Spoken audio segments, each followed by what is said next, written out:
The B7 Audi A4 was one of the cars I grew up with. In fact, my dad had the saloon version in black. Granted, I was too young to drive it, which did kill me inside, but I had plenty of fun thrashing it around on Forza Horizon, and that's why it's one of my all-time favourite cars. This car in shot is the Avant, probably the one I'd go for, and it's in this magnificent blue colour. Anyway, let's jump into the review.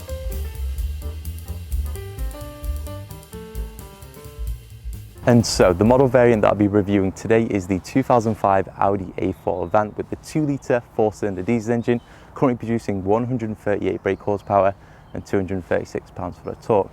Now, unfortunately, this car does come with an automatic CVT transmission, and that does limit the A4 at the top end, so it only has a top speed of 124 miles per hour as opposed to its manual variant that does 128 miles per hour. Both transmissions still reach a speed of 60 miles per hour in around 10 seconds though, but once again the CVT is just that slight bit slower. As for prices on the second-hand car market, well, you'd actually be quite surprised. You can find a similar car to this for anything between 1 to 3 grand. This one is a little bit of an exception though, because it's a high mileage hero. It's done 150,000 miles. Running costs for this car are pretty cheap as well. Car tax will only cost you £250 for the year, as it emits 170 grams per kilometre of CO2. And insurance, that shouldn't be too steep either, because this car from factory wasn't that fast. Well, considering this car has done 150,000 miles, what's it like on the outside? Well, there isn't really any corrosion on the wheels. I can't see any paint blemishes at all. There is only a little bit of surface rust on one of the wheel arches, but that is about it. When production stopped for the B7 Audi A4 in 2008, the VW Group decided to transfer all its production equipment over to Spain. Of course, that is where SEAT is located, and what ended up happening was they continued making the B7 chassis, except now it was a SEAT XAO. Yeah, interesting fact for you there. In terms of the boot, well, considering this car is an estate, there is plenty of room. 490 litres with the seats up, 1,400 litres with the seats down.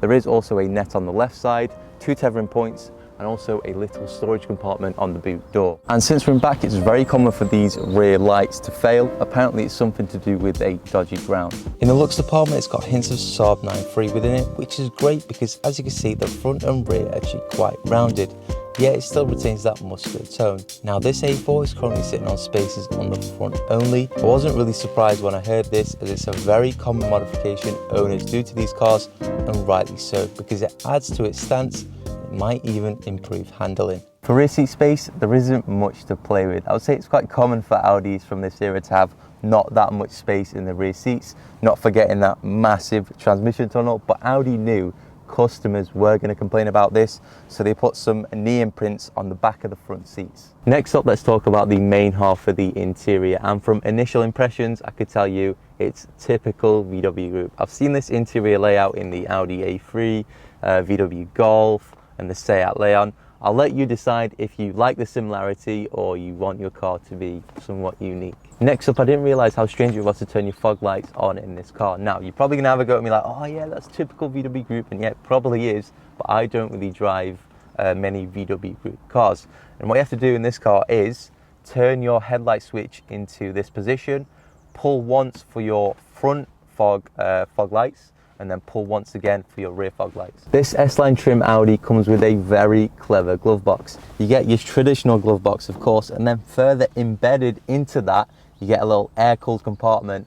And you know, I have no idea how this all fits, but it just does. Other than that, there isn't much storage space in this car. I mean, Audi have provided this pop-out cup holder out the dash, like you'll find in the Porsches, but that's about it. Annoyingly though, there are a few blank switches in this car right next to the cup holder, which I have no idea what they can be used for. In fact, why is the blank switches in the S-line variant? That is literally the top trim. Anyway, I think I've rambled on for too long. Let's go for a drive.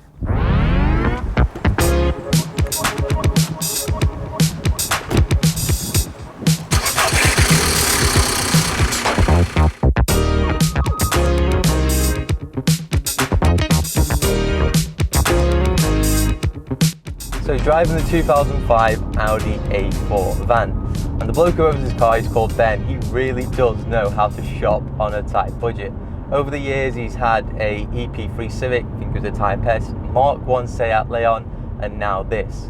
honestly, some of the cars he finds wouldn't even cross my mind. Granted, he is a car mechanic, so he knows how to fix things when they go wrong, but he's definitely influenced some of my buying decisions, that's for sure. We are, of course, driving the S-line version today, and that does come with 30% stiffer shocks and springs, stronger anti-roll bar, although don't quote me on that, and finally the suspension is lowered about by 20 millimeters. There's two common issues with this car, this engine in particular. Number one is the hex drive, and what that is basically this hexagonal shape Allen key that turns the oil pump, and basically over time that shape gets worn down and it ends up being like a circle, and that just stops pumping the oil into the engine, and then of course the engine goes kaboom. The second issue is the EGR valve. Now these easily get clogged up, as well as the DPF, and it can make it really rough to drive. Now last week I did review a Jaguar XF, and that had a DPF issue, and the car was in limp mode, and you know, you wanna get that sorted out ASAP, or you could just get them removed like the owner of this car is going to do. There is a issue with this car though, and that is the power steering pump. Unfortunately, it's not working as well as it should do. The owner is going to top it up, and it has meant that the steering in this car is really heavy. Well, that doesn't matter because this car has the PD 140 engine in it, and you know this car's going to last for ages. It's done 150,000 miles, and I'm sure it'll do another 50,000 more. So what's the condition of the interior like in this car after 150,000 miles? Well, the front driver's side seat is a little bit worn down, but honestly everything else, it still works, it's still fresh, everything still, you know, hasn't been tampered with. The dash still looks brand new, there's no scratches on there. I mean, there is a little bit of bubbling on that side, but honestly this is still as fresh as you like. I mean, driving this car, it doesn't really feel like it's got a CVT transmission. Like when you put it into S mode, yeah, I mean, it picks up well, the torque is there, but you can tell there is a little bit lack of power. It's a really capable engine, the PD 140 as well. Once you get this tuned, you're looking early 200 brake horsepower, and that's pretty incredible. And don't forget, when you do tune it, your torque's also going to go up, and you're actually going to be flying.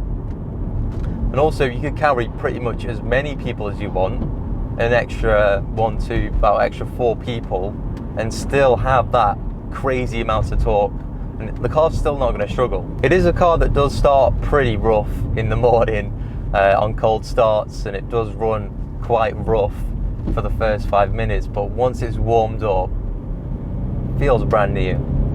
Well, that's a bit ambitious there. Feels alright. It does sound really, it does sound like a truck though. The engine, once you're outside right next to it, sounds like a massive lorry, and that's, you know, it's not pleasing.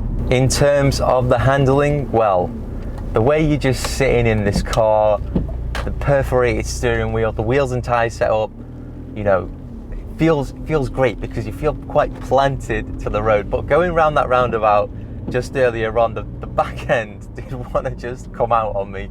So it depends. I think it depends what even tyres you're running. If there's some Michelin Pilot Sport 4s, then yeah, the grip is going to be there. It's going to feel great. But we don't have any Michelin Pilot Sports on today. So we're doing about national speed limit right now, and in terms of wind noise, well, it's alright, it's bearable. Of course, you can hear, I think the majority of the wind noise is coming from that windscreen, not the mirrors, surprisingly. As for the diesel engines, I think you get about 4 choices: a 3 litre, 2.7, this 2 litre engine, and a 1.9. And I think the highlight engines are probably this 2 litre TDI and the 3 litre diesel. I think a 3 litre diesel Quattro A4 Avant in manual would be perfect. Perfect spec, perfect engine, perfect amount of power. You know, daily machine, a sleeper, I would call it. Anyway guys, what I'm going to do now is pull over and switch over to point of view driving, so you guys get a gauge of what it's like to drive point of view. So give me 1 second and we'll switch over to my GoPro cam. So here we go guys, points of view. What do you guys think of the Audi A4 interior? Do you realise this car actually comes with parking sensors? That's pretty good. It does make a weird noise when you put it in reverse though, like take a listen to this. Oh, it didn't do it. What about now? Right, never mind. Just my luck. Now unfortunately this car doesn't come with a trip computer, so I have no idea what on earth we're doing in terms of economy and miles per gallon. It was actually an option on the Audis to go for a trip computer. Even though this is the S-line version, you would think that would come as standard, right? Also, when you bought this car new, Audi gave you half a tank of fuel. Not a full tank, just half a tank.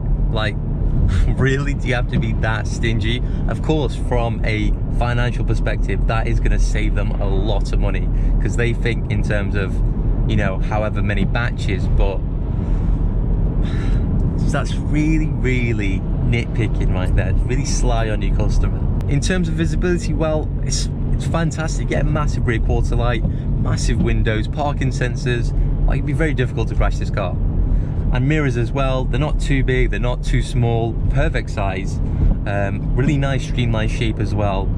There is a little bit of creaking and rattling from this center console, which is quite annoying. But that's just typical 2000s interior, right? The seating position, I probably mentioned it earlier on, but you're really nice low to the ground. It feels fantastic. You feel proper planted in this car. In terms of these stalks and dials switches, I mean, it's very, once again, typical VW group. They've been using this setup for absolutely ages. Really glad this car comes with leather seats as well. I mean, it does make a massive difference. They're not cloth, which is pretty surprising given Audi love to scam you on the options. Once again, the Audi A4 Avant is a really practical car as well. Like, the space in the back is massive. Majority of the cars that I review, I do recommend the estate versions because they look better, more practical, and it's just more convenient. And driving a estate finally feels great. Right, what we'll now do is a couple pulls. So when I put it in S mode, let's do 40 to 60.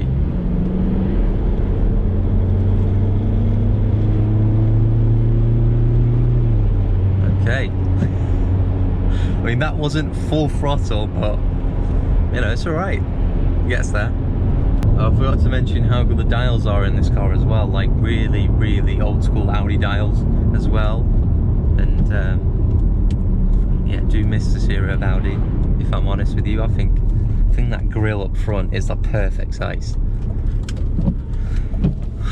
Oh, I'm gonna miss driving these cars when the world goes electric, eh? Is that a broken headlight? What? Alright, that was weird. So that's the in-depth tour and review around the 2005 Audi A4 Avant. I know I'm gonna sound extremely biased here, but I really do love this car. And yes, it might have its problems, but I think it just adds character to this whole piece of metal. Anyway, thanks for watching, and I'll see you in my next review.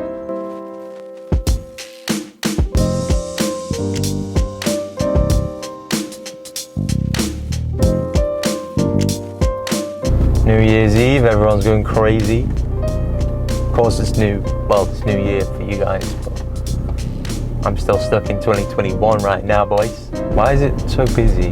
What is going on with all this traffic? I'm so confused. Like, dude, like, stay indoors, man.